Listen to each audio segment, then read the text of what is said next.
Management planning, horizontal organization. Management planning. Planning is a basic process used to select goals and determine the scope of their achievement. Other figures define the concept of management as follows. A. Herbert Simon, 1996. Planning is a problem-solving process that aims to provide a solution in a choice. B. Gordon Rowland, 1993. Planning not only helps create solutions, but also helps to better understand the problem itself. Basically, planning means providing answers to the questions what, who, when, where, why, and how. So planning is a manager's function related to the selection of a set of activities and the determination of goals, policies, and programs to be carried out. Planning process. Before managers can organize, lead, or control, they must first make a plan that provides direction for every activity in the organization. According to T. Hani Handoko, 1999, planning activities basically go through 4 stages as follows. 1.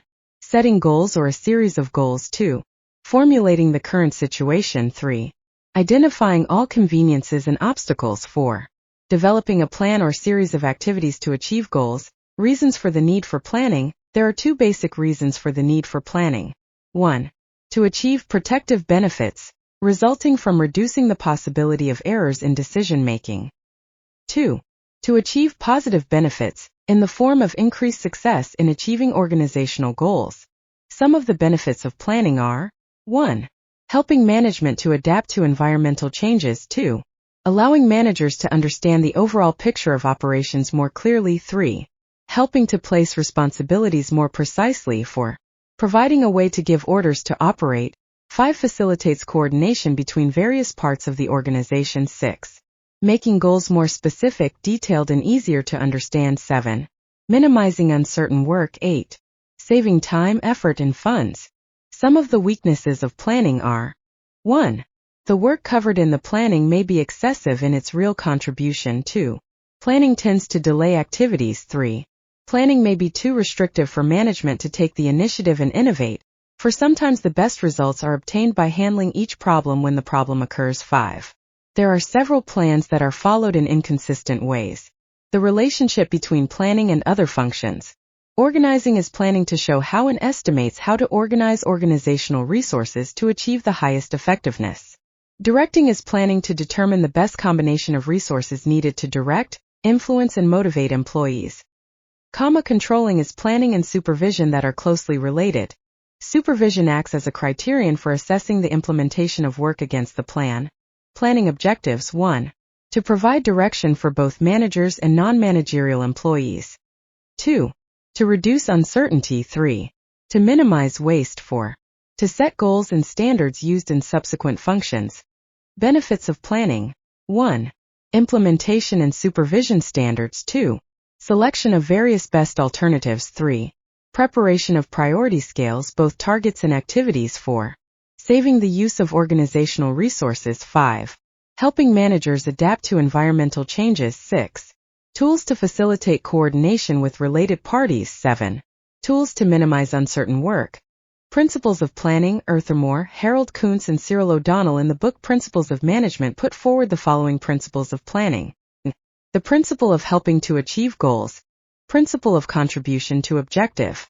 Every plan and all its changes must be shown to achieve the goal. B. The principle of prioritizing planning. Principle of primacy of planning. Planning is the main requirement of a manager. Other functions are organizing, staffing, directing, and control. A manager will not be able to carry out other management functions without knowing the goals and guidelines and implementing policies. C. The principle of pervasiveness of planning.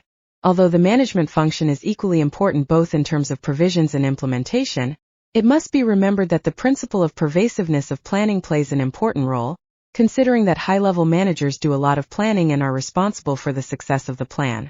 There has never been a manager who does not do planning. Types of planning. Types of planning according to the process. 1. Policy planning, a plan that contains only policies about the outline or main points and is general in nature. Regarding what and how to implement the policy is not formulated.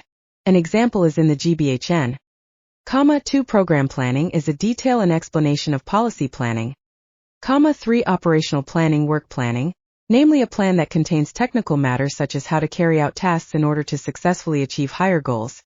B. Types of planning according to the time period. 1. Long-range planning, namely long-term planning which in its implementation takes more than 3 years.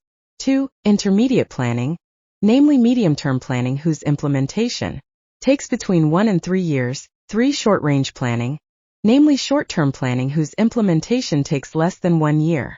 See types of planning according to the area of implementation. 1. National planning, namely a plan intended for the entire territory of the country. 2. Regional planning, namely a plan for a region. 3. Local planning, namely a plan for a very limited area. D. Types of planning according to its use. 1. Single-use planning, namely a plan for single use only, in the sense that if the plan has been achieved, it will not be used again. 2. Repeats planning, namely a plan that is used repeatedly, even though it has been implemented many times. E. Types of planning seen from the scope of the activity. 1. General planning, a plan that is made in outline and comprehensively for broader cooperation activities. For example, the plan of the head of the regional office for one school year. 2. Special, concentrated planning, a plan regarding special activities, for example planning carried out by the principal to overcome learning difficulties in the science class. Horizontal organization. Terry 1986 states, organizing is the process of establishing effective relationships between people, so that they can work together efficiently and thus gain personal satisfaction in carrying out certain tasks, in certain environmental conditions in order to achieve certain goals. The result of organizing is the organizational structure. Limitations/definitions. According to Robbins, 1994:6, organizational structure determines how tasks will be divided, who reports to whom, and the formal coordination mechanisms and interaction patterns that will be followed. Rexohata Prajo, and Handoko, 1992:74. Organizational structure is a framework that shows all activities to achieve organizational goals, relationships between functions, and their authority and responsibilities. Organizational structure, environment, size, technology simultaneously influence the organizational structure of many parts, centralization, formalization, other structural dimensions, organizational structure, overall organizational form, described in the organogram, organizational scheme. Relationship system in the organization. The relationship system is a mechanism for communicating, coordinating, and integrating activities between employees, between organizational units, and between various levels of hierarchy in the organization. Relationship is the level of coordination between organizational elements both vertically and horizontally. Vertical relationships are needed to coordinate and integrate activities from various levels of the organizational hierarchy. Horizontal relationships are needed to coordinate the activities of individuals or parts of the organization that are at the same level of hierarchy.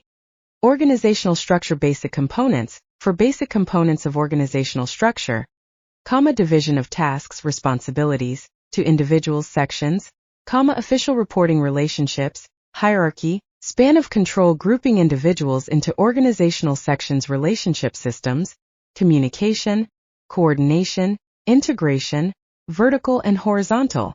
Components 1, 2, 3, static, visible in the organizational structure. Component 4, dynamic, invisible. Relationship system in organization. The relationship system is a mechanism for communicating, coordinating, and integrating activities between employees, between organizational units, and between various levels of hierarchy in the organization. Relationship is the level of coordination between organizational elements, both vertically and horizontally. Vertical relationships are needed to coordinate and integrate activities from various levels of the organizational hierarchy. Horizontal relationships are needed to coordinate the activities of individuals or parts of the organization that are at the same level of hierarchy. Vertical relationships. The quality of vertical relationships is determined by 1. The size of the organization, referring to the number of organizational personnel. If the organization is large and complex, it means that there are more levels of hierarchy and there are more parts that need to be connected to each other. 2. The level of uncertainty, referring to the speed or certainty of change in the environment and technology of the organization.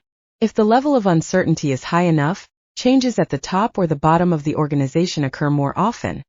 If the size of the organization and the level of uncertainty are greater, the tools for establishing relationships must be of higher quality. Explanation of vertical relationship tools. Hierarchy. This vertical relationship is carried out through command and reporting channels that have been designed in hierarchical levels. This tool is generally used by new small organizations. Regulations and procedures. This tool is used if problems and decisions often arise repeatedly in the organization. Regulations and procedures make tasks standard, thus reducing the need for information throughout the hierarchy. Plan and schedule. With detailed plans and schedules, low levels of the hierarchy carry out activities without consulting or waiting for orders from superiors, provided that all activities are in accordance with the plan and schedule. Additional levels/positions in the hierarchy. Companies that are growing or experiencing high uncertainty often require additional vertical relationship tools by adding positions to the hierarchy. For example, by adding staff positions, deputies to certain leadership positions. Vertical information system. With this tool, information processing throughout the hierarchy becomes more efficient. This system makes the information processing capacity greater, thus reducing the need for adding new positions. Horizontal relationships. The quality of horizontal relationships is determined by 1. Level of uncertainty. 2. Degree of interdependence. 3. Type of target. Tools for carrying out horizontal relationships. Written documents. Exchange of written documents regarding problems or decisions between several parts of the organization. This tool is used to provide information to other parts about relevant activities or decision-making. Direct contact. This tool is used by the leaders of the parts that are related or involved in a problem to meet to find a solution. Liaison. A liaison is someone who is in one part of the organization with a special task, namely coordinating activities between two parts of the organization only. Task force. A task force is a temporary committee consisting of representatives from various parts involved in a problem. The task force is immediately disbanded after the problem has been resolved. Team. A team is a permanent task force that is used when coordination between parts is needed continuously. Permanent integrator. A permanent integrator can be a position or part that is specifically tasked with coordinating the activities of several parts of the organization. Thank you.